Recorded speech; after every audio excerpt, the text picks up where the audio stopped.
Katanya kan sudah ada 400 tank baja itu sudah diarahkan ke wilayah perbatasan timur jalur Gaza. Kenapa mereka tidak memulai serangan darat? Padahal kan seminggu yang lalu mereka mengatakan dalam 48 jam kita akan memulai serangan darat. Tapi sekarang seminggu nggak terjadi apa-apa. Bismillahirrahmanirrahim. Assalamualaikum warahmatullahi wabarakatuh. Alhamdulillah hari ini hari Ahad. Ini hari kelima kita masih melanjutkan eksekusi program bantuan logistik darurat untuk warga Gaza. Dan alhamdulillah 1000 kupon belanja sudah kita distribusikan dan juga beberapa ratus selimut hangat untuk para pengungsi di pengungsian. Alhamdulillah. Baik, demikian laporan dari Gaza. Saya Muhammad Hussein. Bismillahirrahmanirrahim. Assalamualaikum warahmatullahi wabarakatuh. Alhamdulillah wassalatu wassalamu ala Rasulillah. Rabbi shrah li sadri wa yassir li amri wahlul 'uqdatam min lisani yafqahu qawli. Rabbana zidna ilma. Teman-teman, kembali lagi bersama saya Muhammad Hussein di Gaza Palestina, hari ke-16. Suasana masih sangat mencekam. Kalian bisa dengar suara drone di atas kepala saya, kayak suara layangan goang. Kalau kalian tahu layangan gede itu kan, itu bunyinya ya. Ya teman-teman, ada banyak perkembangan terbaru dalam 24 jam terakhir. Saya nggak akan bicara untuk saat ini ya masalah pembantaian, masalah pembunuhan. Saya capek sebetulnya bicara angka-angka itu teman-teman, dan kita malah gimana ya, malah terkesan semakin melemahkan semangat kita di sini. Tapi ya tetap perlu untuk pihak-pihak media ya, misalnya Kementerian Kesehatan itu perlu lah. Tapi untuk konten kali ini saya akan bahas. Tapi untuk konten kali ini saya khusus akan bahas tentang rencana serangan darat tentara Israel ke jalur Gaza, kapan dan apa dampaknya. Tapi saya juga harus mengingatkan lagi karena masih banyak teman-teman di Indonesia yang masih berpikir adanya teori false flag, ya bendera palsu atau jebakan Israel yang mengatakan bahwa Hamas ini terjebak. Para pejuang Gaza ini dijebak, sengaja dilonggarkan pertahanannya agar Israel ini punya legitimasi, punya alasan untuk membombardir Gaza. Teman-teman, saya ingin tegaskan bahwa Zionis ini nggak pernah membutuhkan legitimasi. Zionis ini nggak pernah membutuhkan alasan untuk menyerang Gaza. Ini bukan hal baru lah. 2008 mereka membardir tuh Gaza, ribuan meninggal, nggak ada apa serangan-serangan awal dari para pejuang Gaza. 2012 sama juga. 2014 itu lebih parah lagi. Yang mulai mereka, yang gempur mereka. Saat itu para pejuang Gaza ini kaget ya, terkejut karena salah seorang komandannya yaitu Ahmad Al-Jabari itu lagi kondisi lagi tenang gitu, lagi nggak ada eskalasi, tiba-tiba dibombardir, bam, dibunuhlah itu Ahmad Al-Jabari dalam dia mobilnya saat sedang berkendaraan. Dan saat itu tiba-tiba mereka memulai aja operasi serangan seperti itu, memulai serangan ke Gaza. Tahun 2021 juga sama aja. Artinya memang sekali lagi para penjajah itu nggak membutuhkan alasan untuk menghajar Gaza. Jadi nggak perlu mereka repot-repot bikin drama sampai akhirnya ratusan tentara mereka ditawan, ribuan tentara mereka mati hanya sekedar untuk apa? Untuk melegitimasi serangan ke Gaza. Nggak logis teman-teman. Lantas bagaimana para pejuang Gaza ini kok bisa dengan mudahnya menembus perbatasan Gaza, sementara kita mengetahui bahwa teknologi spionase, teknologi intelijen Israel ini kan katanya canggih banget. Saya sudah jelaskan di video sebelumnya, itu terlalu lebay. Kita terlalu membesar-besarkan kekuatan musuh ya, dan itu salah satu narasi propaganda. Jadi memang kita nggak usah aneh lah teman-teman, terlalu banyak kebohongan terjadi di muka bumi ini. Kita sering digambarkan dalam film-film Hollywood misalnya ya, betapa jago-jagonya banget itu tentara Amerika. Skillnya terlatih banget itu, kalau udah turun ke medan perang tuh pasti snipernya paling jago, combat jarak dekatnya paling jago gitu kan, selalu berhasil. Banyak lah film Black Hawk Down misalnya kan, film apa lagi, film Beyond Enemy Lines, pokoknya film-film peperangan yang banyak dimanipulasi dan kita banyak termakan, padahal mereka nggak sekuat itu teman-teman ya. Dan contoh nih bagaimana para pejuang Gaza ini berhasil menguasai perbatasan misalnya kan, atau wilayah pemukiman ilegal di sekitar perbatasan. Jadi teman-teman, perbatasan Gaza dengan Israel ini itu terbentang dari utara ke selatan ya, itu perbatasan timur. Kalian lihat peta deh. Di sebelah barat Gaza itu berbatasan dengan Laut Mediterania, pantai. Di sebelah selatan Gaza berbatasan dengan Mesir, ya namanya ada border Rafah Mesir. Di sebelah utara ada namanya Erez atau perbatasan Erez. Nah, dari perbatasan Mesir Rafah sampai perbatasan Erez itu namanya perbatasan timur. Itu garis perbatasan timur. Dari garis perbatasan timur itu teman-teman, itu ada 9 pangkalan militer Israel. Ujungnya di mana? Ujungnya di pantai Bethlehem ya, di sebelah utara namanya Zekin. Ya, perhatikan. Setiap pangkalan ini memiliki tugas masing-masing. Pangkalan 1 misalnya manajemen untuk tank-tank baja, pangkalan 2 misalnya untuk pasukan darat atau sebagainya. Jadi intinya 9 pangkalan ini masing-masing punya tugas sendiri, punya spesialisasi sendiri. Nah, untuk jalur komunikasi yang mengikat semua pangkalan-pangkalan ini itu ada di Zekim. Zekim itu artinya di wilayah pantai itu, Bethlehem sana, sebelah utara. Para pejuang Gaza sebelum menerobos ke perbatasan itu, mereka pertama kali melumpuhkan Zekim itu, pangkalan militer Israel yang bertugas untuk mengatur lalu lalang komunikasi antara pangkalan-pangkalan lain. Paham ya? Nah, ketika mereka berhasil melumpuhkan itu, blap, otomatis tidak ada sirine yang berbunyi ya. Jadi pangkalan-pangkalan lain itu semua tenang ya, silent. Dan situlah mereka mulai melakukan serangan-serangan lanjutan seperti para layang ya, kemudian motor, kita lihat motor-motor para pejuang masuk melalui perbatasan kawat gitu ya. Jadi Dara tuh harus tahu, ini nggak sehari 2 hari. Perencanaan ini 3 tahun sebelumnya sudah direncanakan oleh para pejuang Gaza. Jadi memang mereka tuh setiap hari itu benar-benar berusaha agar kalau ini terjadi itu mereka sudah siap dengan segala konsekuensinya. Sekali lagi ya, jadi itu nggak mudah teman-teman.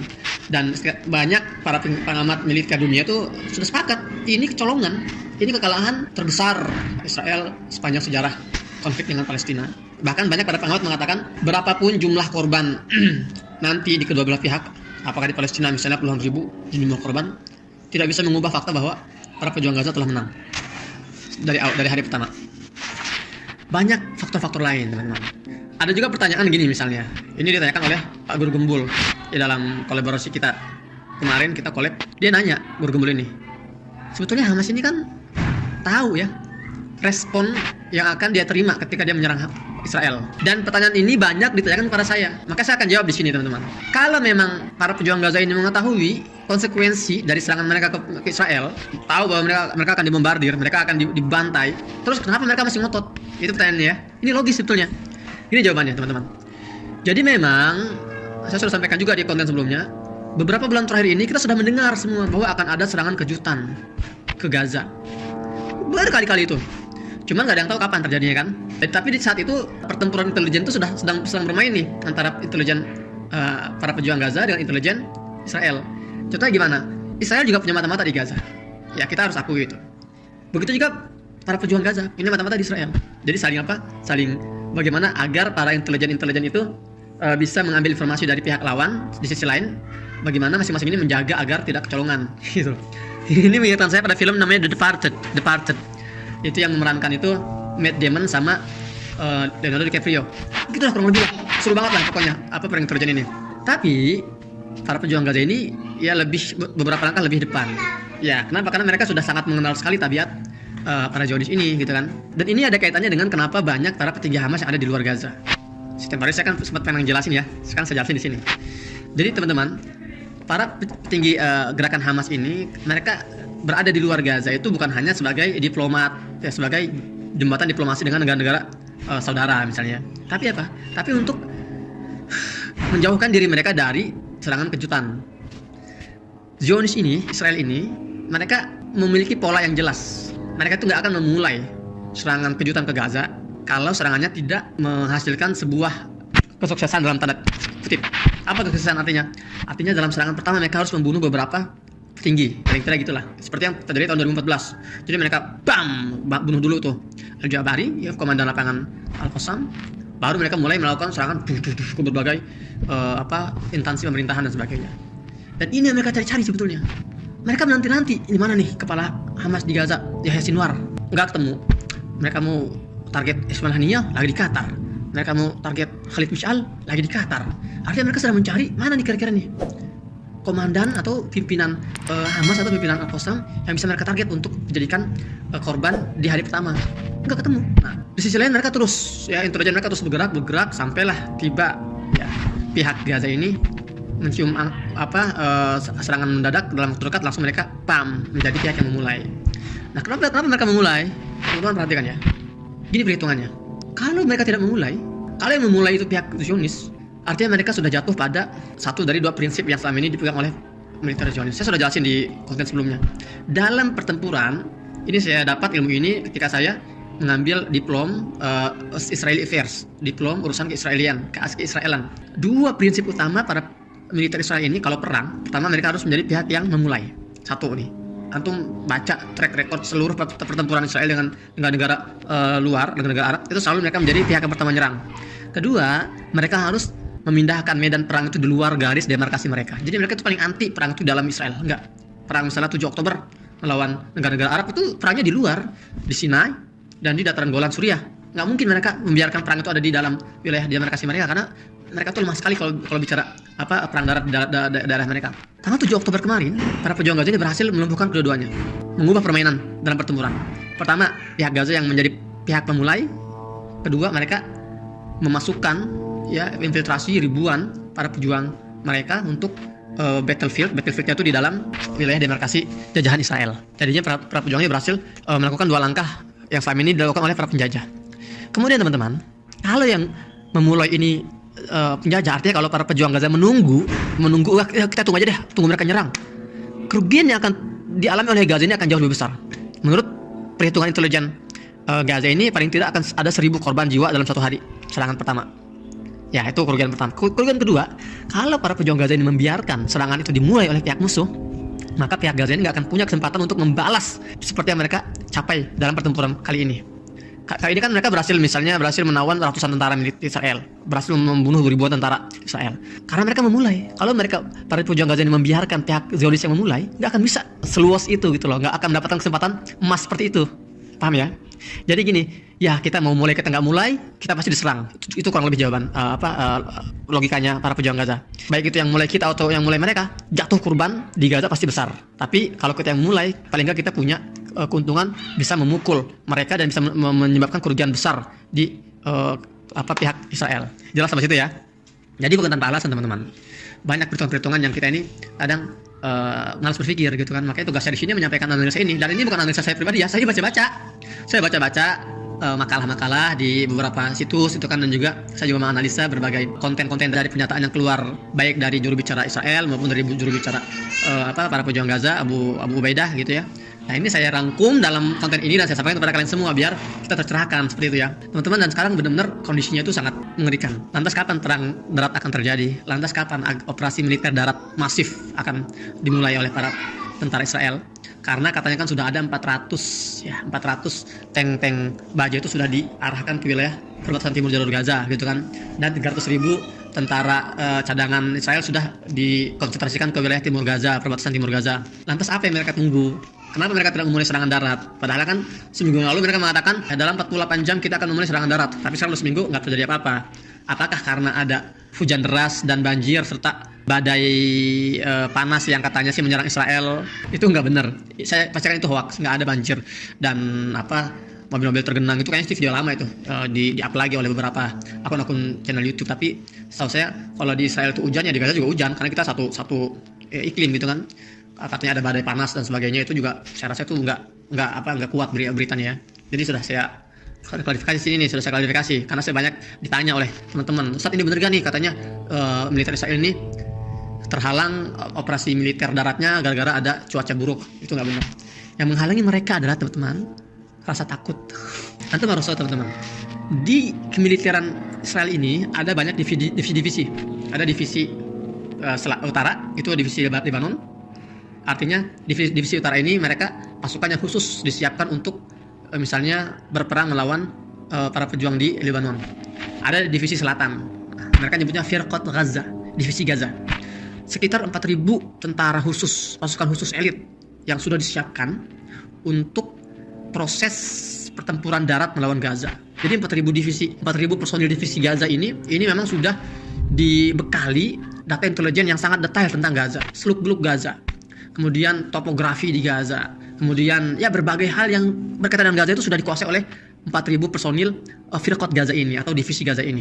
Ya, bahkan 2014 atau 2015 saya ingat itu ya, ada munawarat atau latihan militer simulasi perang darat yang dilakukan oleh pihak Israel, dan situ mereka itu punya semacam satu wilayah itu dibuat seperti wilayah Gaza, bangunannya, jalan-jalannya ada itu, dan sempat tersebar foto-fotonya itu bahkan mereka ada bangunan tertulis Rumah Sakit Indonesia. Artinya mereka sudah memiliki data bagaimana kalau mereka menyerang lewat utara itu, entar mereka masuk ke Rumah Sakit Indonesia dan mereka menguasai wilayah dan sebagainya lah. Mekanismenya mereka sudah buat. Tapi masalahnya di mana 4.000 personil pasukan divisi Gaza ini? Antum tahu di mana? Sudah pada mati. Astagfirullahaladzim. Sudah pada tewas. Tewas kapan? Tanggal 7 Oktober. Jadi itu di antara langkah-langkah militer para pejuang Gaza itu, pasukan pertama yang mereka habisi adalah divisi Gaza itu. seluruh personil divisi Gaza itu dibunuh ribuan, pokoknya ya, kita nggak tahu data pastinya, ribuan tuh sudah dibunuh dalam pertempuran jarak nol antara para pejuang Gaza dengan mereka langsung. Ratusan lainnya ditawan di Gaza. Bahkan kita sudah lihat ada salah satu komandan tingginya divisi Gaza itu yang juga dalam tawanan. Kalau kalian lihat foto-fotonya yang laki-laki pakai kacamata terus pakai celana pendek, itu salah satu komandan divisi Gaza di kemiliteran Israel. Nah, jadi bayangkan teman-teman, pasukan khusus yang sudah dibekali bertahun-tahun kemampuan intelijen, kemudian pelatihan secara intens untuk bisa menguasai Gaza itu sudah hilang, sudah nggak ada. Jadi sekarang yang mereka miliki itu adalah pasukan-pasukan biasa, itu yang dipaksa untuk masuk ke Gaza, dan mereka nggak punya pengalaman seperti divisi Gaza yang sudah hilang itu. Dan Anda tahu teman-teman, fakta yang sudah terbantahkan adalah militer Israel ini pengecut. Kedua, mereka ini sudah lama tidak berperang. Kalau pasukan Amerika wajar lah, masih ada yang kadang turun ke Afghanistan atau di Irak, masih ada. Kalau tentara Israel ini ngapain kerjaan sehari-harinya? Nangkepin anak-anak kecil di tepi barat, itu kerjaan mereka sehari-hari. Atau nembakin ibu-ibu di wilayah tepi barat, atau nembakin para demonstran di timur kota Gaza. Untuk perang face to face itu mereka nggak pernah. Jadi mental mereka tuh sudah down, sudah kalang kabut. Ada sebuah data ya, Allah alam ini benar apa enggaknya, tapi saya baca di salah satu artikel, ada beberapa petinggi angkatan udara dan angkatan darat pihak militer Israel itu yang tamarrud. Apa tamarrud itu artinya? Itu ini, membangkang, menarik diri dari militeran Israel. Jadi ada konflik internal yang sangat dahsyat sedang terjadi di dalam tubuh mereka. Di sisi lain masih banyak para pejuang Gaza yang sampai sekarang ini masih menguasai wilayah-wilayah di pemukiman ilegal Yahudi di luar batas kota Gaza, jalur Gaza, masih banyak. Jadi ini masih banyak terjadi nih baku tembak antara para pejuang Gaza dengan militer darat Israel di luar Gaza. Masih banyak, dan itu belum bisa dinetralisir. Gimana mereka mau masuk ke Gaza kalau masih di tempat mereka juga masih banyak yang belum bisa mereka handle, belum bisa mereka tangani, belum bisa mereka netralisir. Jadi itu kurang lebih alasan kenapa sampai sekarang belum terjadi perang darat. Dan banyak teman-teman, kalau nanti bisa bahasa Arab, bahasa Inggris, baca aja deh. Banyak yang mengatakan, para pengamat, kalau militer Israel ini berani-beraninya masuk jalur timur ke wilayah Gaza, ini akan menjadi pembantaian massal oleh para pejuang Gaza. Silakan saja. Memang itulah yang ditunggu-tunggu selama ini oleh para pejuang Gaza. Mereka sudah greget, para pejuang Gaza ini sudah greget. Ayo dong, jangan cuma lewat pesawat doang ngebunuhin sipil. Ayo angkat senjata kalian, masuk lewat perbatasan, ayo kita face to face perang darat. Kalau gitu kita siap. Itu kita fair gitu kan, meminimalisir korban sipil. Tapi sekarang enggak kan? Mereka masih ngandalin bombardir, dem. Yang dibunuh siapa? Wanita dan anak-anak. Fair teman-teman. Ya, jadi kapan perang darat ini akan terjadi? Kita nantikan saja. Semoga tidak terjadi. Kalau belum terjadi, ya kita doakan yang terbaik untuk para pejuang Gaza. Demikian, sampai jumpa di konten selanjutnya bersama saya Muhammad Hussein di Gaza Palestina. Assalamualaikum warahmatullahi wabarakatuh.